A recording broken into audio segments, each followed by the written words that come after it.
差不多。今天给家人们做大盘鸡。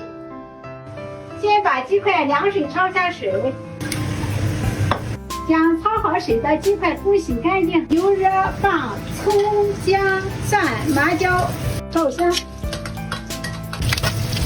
大盘鸡料到里面炒香，放入鸡块，先炒一下。再放下儿媳妇吃的土豆，加入开水，盖上盖子炖半小时。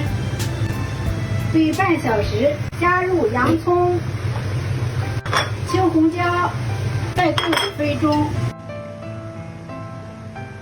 再做点辣条子配大盘鸡吃。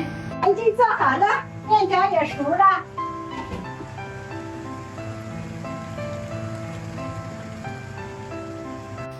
吃饭。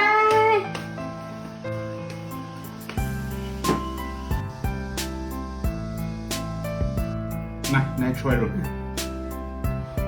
你吃，吃。拌了。没，好多是没吃过的大盘鸡。看这条辣条。他原常人手中爱吃大盘鸡。